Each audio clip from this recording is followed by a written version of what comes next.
আসসালামু আলাইকুম। আজকে আপনাদের একটি বাথরুমের কাজ কিভাবে করবেন সেই বিষয়ে একটা ধারণা দেব এবং এই বাথরুমে কাজ করতে কি, কি লাগে, এরকম কি, কি প্রয়োজন সবকিছুই দেখানোর চেষ্টা করব আজকের এই ভিডিওতে। তো চলুন শুরু করি। তো ১ম এ আমরা বাথরুমটা মেপে নিচ্ছি। আমাদের এই বাথরুমটা আছে হচ্ছে আ ৬.৫ ফিট বাই ৬.৫ ফিট বাই ৫.৫ ফিট মানে ৪.৫ ফিট মানে ৪ ফিটের ৪.৫ ফিটের ২ ইঞ্চি বেশি আছে আরকি। তো আমরা এখানে হচ্ছে একটা হাই কমোড ব্যবহার করেছি আর এটা হচ্ছে আমাদের ওয়েস্ট ওয়াটারের লাইন।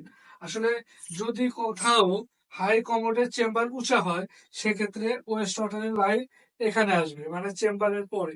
আর যদি একদম লেভেল থাকে সেক্ষেত্রে ওয়েস্ট ওয়াটারের লাইন ওই কর্নারে যাবে। তো আমরা ওই কর্নারে দিছি এবং এখানে আমরা একটি হাই কমোডের লাইন দিছি পিছন থেকে ৯ ইঞ্চি এবং সাইড থেকে আমরা এখানে ১৮ ইঞ্চি দিয়েছি।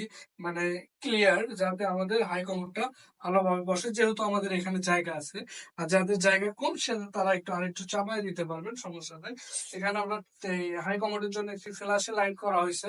দেখতে পাচ্ছেন এবং এটা হচ্ছে আমাদের ডাইরেক্ট কল ছাদ থেকে পানিটা আসবে। আসার পরে এখানে আমরা হাই কমোডের জন্য পুশ শাওয়ার দিছি। পুশ শাওয়ার আমরা আমরা এই এটা দিছি হচ্ছে এই ওয়াল থেকে ৬ ইঞ্চিতে।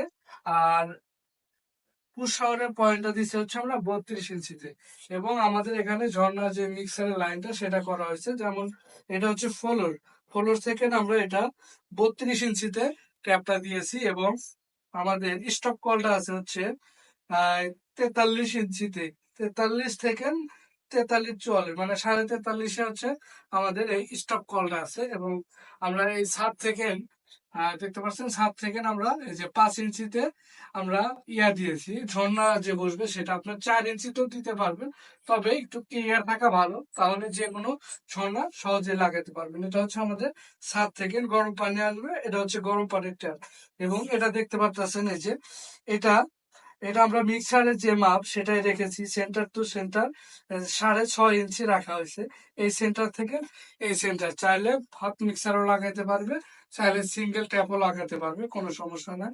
আমাদের স্টপ কলটা ওইভাবে মাপ দিয়ে করা হয়েছে। দেখেন দেখাও একটু সিয়াম, এই যে পুরোপুরি ৬.৫ ইঞ্চিতে আমরা এটা দিয়ে রাখছি। তো চাইলে আপনারা এভাবে কাজ করতে পারেন। আর এখানে যখন ফিনিশিং হয়ে যাবে চাইলে এখানে আয়না লাগাতে পারবে।